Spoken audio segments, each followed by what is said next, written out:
मैं डॉक्टर दीपक शर्मा कार्यक्रम आपकी किस्मत में दर्शकों का स्वागत करता हूं। कार्यक्रम आपकी किस्मत और यूट्यूब चैनल के माध्यम से दर्शकों को हम ज्योतिष शास्त्र, वास्तु शास्त्र, ग्रह नक्षत्रों से संबंधित विभिन्न पहलुओं की जानकारी समय समय पर प्रदान करते आए हैं। आप हमारे कार्यक्रम आपकी किस्मत डॉक्टर दीपक शर्मा को देखते रहिए।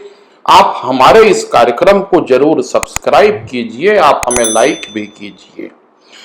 आज हम दर्शकों को एक महत्वपूर्ण विषय के संदर्भ में जानकारी प्रदान करेंगे। ज्यादातर लोग अपने कार्य को पूरा करने के लिए मुहूर्तों को ध्यान में लाते हैं और मुहूर्त पंडितों से पूछते रहते हैं। बहुत सारे ऐसे लोग हैं जो कि मुहूर्तों के चक्कर में ही अपने बहुत अच्छे अवसरों को खो देते हैं। ये मुहूर्त क्या होता है और आप किस दिन कार्य करें तो आपको सफलता की प्राप्ति हो सकती है, आज हम दर्शकों को इस के रहस्य के विषय में जानकारी प्रदान करेंगे। बहुत सरल तरीका है। आप अपने घर में जो कैलेंडर या जो हिंदू पंचांग होता है उस पंचांग को देखिए। उस पंचांग में आपको नक्षत्रों की प्राप्ति होगी। नक्षत्र उस तारीख के साथ लिखा होता है। सर्वप्रथम आपको यह देखना है कि आपकी जन्म पत्रिका में कौन सा ग्रह सर्वश्रेष्ठ है, सबसे ज्यादा बलवान है, सबसे ज्यादा बलिष्ठ है। उदाहरण के तौर पर यदि आपके जन्म पत्रिका में सूर्य देव सबसे अच्छी स्थिति में है तो आपको सूर्य देव के नक्षत्र की प्रतीक्षा करनी है। जैसे सूर्य देव का नक्षत्र कृतिका होता है, बहुत अच्छा नक्षत्र है। सूर्य देव का नक्षत्र जो है ये उत्तरा फागुनी होता है। सूर्य देव का नक्षत्र उत्तराषाढ़ा होता है। सूर्य देव के इन नक्षत्रों में यदि आप किसी भी कार्य को करते हैं तो आपको 100% सफलता प्राप्त हो सकती है। कोई भी विवाद या किसी भी ऐसे कार्य जो कि लंबे समय से नहीं हो पा रहा है, आप अपने बलवान ग्रह के नक्षत्र में उस कार्य को करिए। मैं इस बात की गारंटी दूंगा कि आपको 100% सफलता की प्राप्ति होगी।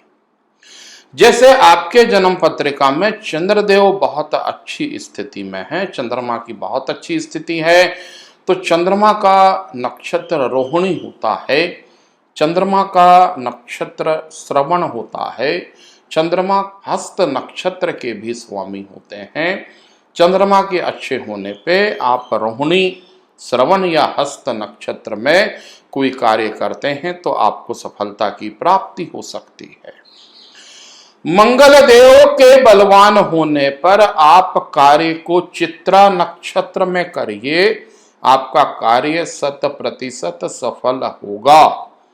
मृगशिरा नक्षत्र के भी मंगल देव स्वामी होते हैं। चित्रा और मृगशिरा नक्षत्र, इन नक्षत्रों में यदि आप कोई कार्य करते हैं तो आपको निसंदेह उसमें सफलता की प्राप्ति हो सकती है। इसी प्रकार बुध देव के बलवान होने पर आप बुध देव के अश्लेषा नक्षत्र में कोई कार्य करिए, आपको सफलता की प्राप्ति होगी। देवगुरु बृहस्पति के अच्छे होने पर यदि आपकी जन्म पत्रिका में बृहस्पति बहुत अच्छी स्थिति में है तो बृहस्पति के आप पुनर्वसु नक्षत्र में, बृहस्पति के आप विशाखा नक्षत्र में, बृहस्पति के आप पूर्वा भाद्रपद नक्षत्र में किसी कार्य को करेंगे तो आपको 100% सफलता की प्राप्ति होगी। शुक्रदेव के अच्छे होने पर आप भरणी नक्षत्र का चयन करें। आप पूर्वा फागुनी नक्षत्र का चयन करें, पूर्वाषाढ़ा नक्षत्र का चयन करें, आपको सफलता की प्राप्ति होगी। और भगवान शनिदेव का नक्षत्र तो 27 नक्षत्रों में सबसे ज्यादा पूजनीय होता है, यह है पुष्य नक्षत्र।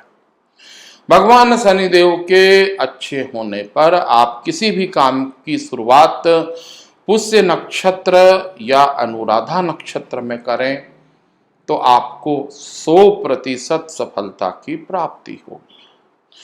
कहने का आशय यह है कि जन्म पत्रिका के बलवान ग्रहों को आप देखें, और प्रत्येक मनुष्य की जन्म पत्रिका में कोई ना कोई ग्रह बलवान होता है। उस बलवान ग्रह की कृपा स्वरूप मनुष्य का जीवन निश्चित रूप से सुखों से परिपूर्ण होता है। जब जब महीने में उस बलवान ग्रह के नक्षत्रों का आगमन होता है तो उस मनुष्य को, उस जातक को लाभ की प्राप्ति होती है। ऐसे ही नक्षत्रों का चयन करके हम यदि किसी भी कार्य को करते हैं तो हमें सफलता की प्राप्ति हो सकती है।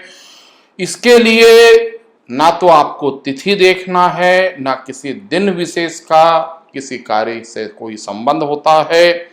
बहुत सारे लोग कुछ दिनों को लेकर के मन में भ्रम को उत्पन्न किए रहते हैं कि कोई भी कार्य इस दिन नहीं करना चाहिए या उस दिन नहीं करना चाहिए, जबकि दिनों का निर्धारण केवल अंग्रेजी कैलेंडर से होता है। तिथियों की हम बात करें तो तिथियां तभी बलिष्ठ होती हैं जब आपका नक्षत्र उस तिथि में आए। आपको अपने लाभकारी नक्षत्र का चयन करना है जिसे आप स्वयं कर सकते हैं। आप हमारे कार्यक्रम आपकी किस्मत डॉक्टर दीपक शर्मा को सब्सक्राइब कीजिए। अगली रोचक चर्चा और अगले प्रसारण तक के लिए मुझे डॉक्टर दीपक शर्मा को इजाजत दीजिए। नमस्कार।